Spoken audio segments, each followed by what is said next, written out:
Every here and there we get a story that kind of makes everyone a little scared. And me growing up in the 90s, I used to listen to a lot of AM 600 Coast to Coast, or Coast to Coast AM 600, which was a news talk radio show with George Norrie and Art Bell. Honestly, I have lost in touch. I haven't really kept up with that radio show in years, but for sure, late 90s all through until like I think I graduated middle school in 2006, I would listen to that radio show. Sometime in 01, 02, somebody talked about a certain recording that they picked up from a Serbian dig site, and I think you know where I'm going with this, and how they dig 17 kilometers in, and somehow they penetrated what is, I guess, the crust, and they put a microphone down and tried to see what the sounds were. Now, the flames or the heat down there was around 2,100 degrees Fahrenheit, which is pretty hot. And to the scientists' discovery and surprise, once they heard the playback of what they recorded down there, they heard probably one of the most scariest and horrific sounds ever.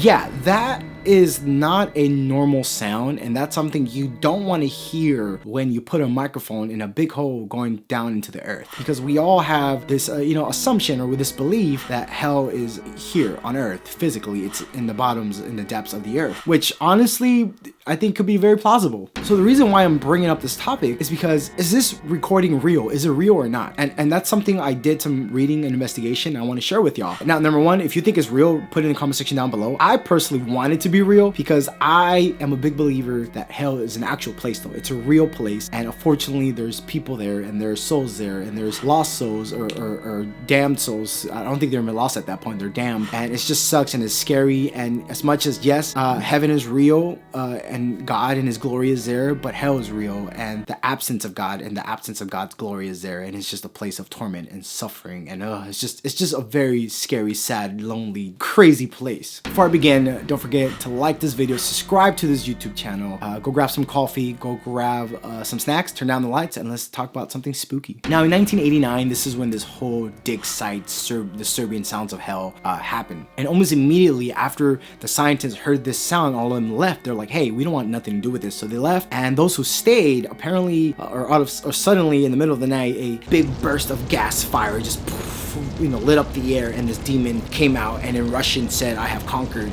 And then boom, all of a sudden, wow, the devil was unleashed into this earth. Yo, if I was there, I'll be hella scared. Don't get me wrong. As is, the sounds are scary. I am somebody, as a musician and somebody that works in the worship ministry, sounds are very sensitive to me. Like, I can really connect to a sound, to a melody, to a piece. So when I hear a sound that's supposed to be about people being tormented and suffering in hell, yeah, that can really mess me up a little bit. So after this happened, apparently TBN, the Trinity Broadcast Network, which is an American Christian TV station, which I used to watch a lot growing up, believe it or not, they had some pretty good, I think that the Bible Man there, heck yeah, they printed a newsletter saying they have found hell. They have found hell, and here's the recording of that sound. And that made pretty much all Western Christians go crazy about, oh my gosh, hell is accessible. We have found hell. Hell is here. Hell is real. And it just caused kind of like this satanic panic again in the 90s. I do remember growing up in the 90s how I was ridiculed for being 5-6 years old, and it was like, hey, I want to dress up for Halloween. No, you can't dress up for Halloween because it's from the devil. Don't you know about the sounds of hell? And I'm just like, I'm 5. Just tell me no, and I'll be okay with that. So after this has happened, a lot of people didn't believe it was real. Let's be honest, around the turn of the century, around the 90s, right? Digital mixing and mastering was starting to come about. Being able to take a single song or a track and alter it digitally, putting, reverbs and putting distortion or putting some kind of mask or compression on top of it was doable. So people are starting to question, okay, was this an actual track? Was this real? Maybe not, maybe yes. Who knows? Turns out that there's this movie that came out in the year 1972 called Bearing Blood, and the sounds of that movie, there's a scene where I guess there's people being damned, and if you listen closely, it kind of sounds like the sounds from hell. And not only that, there's a sound that kind of sounds repetitive. So I don't know if they looped the sound and people are being damned repetitively and looped. With a little imagination, you should be able to envision the torches and hear the screams that echoed through here.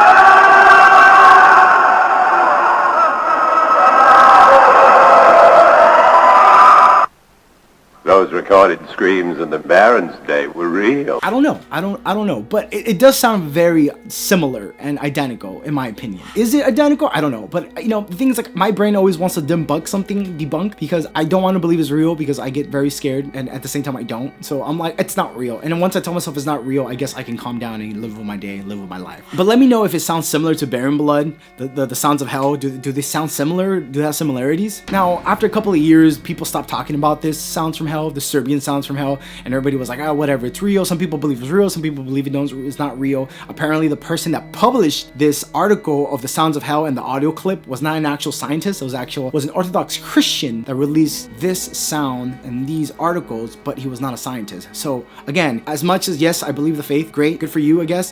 If you're not a scientist, how can I believe you? You know, unless you're like, God said. But we have a lot of people that say God said and God didn't say anything. All of this to get back to where I started. 2002, 2001, Coast to Coast, AM 600. It was a late night talk show, and this guy calls in, talking about how, you know, the grandpa talked to them about this Serbian sounds from hell, and yada yada yada. My grandpa passed, and this is the clip he gave me, and then Art Bell played it on the radio, and then boom, pandemonium again. That's when I got exposed. I think I was there that night that thing was played again, because I was a kid. I used to literally lay in my bed and turn on AM 600 and listen to all the crazy conspiracy spooky stuff they would talk about late at night, and I'll just be like, wow, I was 10 years old. I was 9 years old when this show came about in my life. Changed me forever. Hence why I'm always such an investigative journalist person. So yes, I like going deep and I like doing research. And once this audio track was played again, it pretty much just went viral all over again, and people were going crazy. Is it real? Is it not real? Can it be real? Is hell really accessible like that? If hell's accessible, why isn't heaven accessible? A lot of questions. I'm pretty sure a lot of people have more questions than answers, but that's, I guess, the beautiful thing about what is the spiritual world and what is the physical world. Is like there's just things that we do not have answers to, and there's things we will probably never have any answers to. Do I believe it's real? I do believe hell is real. I do believe, fortunately, it is as real as it gets. Do I believe those are the sounds from hell? No, I don't believe it, but I do believe that that could be an example of how hell could sound like. I do believe that is a great example of how tormented, damned souls could be sounding right now as we speak, because they're going to be all eternally damned in hell, stuck there forever. So yes, that I do believe. If you grew up in church, especially if you grew up in a Latino church, you will play the testimonies of the 7 kids that Jesus took to hell and how they described it, death and all this stuff. And I'm like, what the heck? Why do I want to hear this? Like, I don't understand what was the obsession of telling people about hell and getting scared. I mean, it's real. But anyways, do y'all believe it's real? Again, if you disagree, let me know. I won't get upset. It's a great piece to play to your friends to scare them, and it's a great thing to even talk about with all your friends who believe in conspiracy theories. Thank you guys for watching this video. Again, for the month of January, we can talk about 90s stuff, conspiracy stuff that just bring nostalgia to my life. Hope you guys like it. See you guys in the next episode. Go watch the other episodes. Don't forget to like this video, subscribe to his YouTube channel, and I'll see you guys on another episode. Love you. Bye.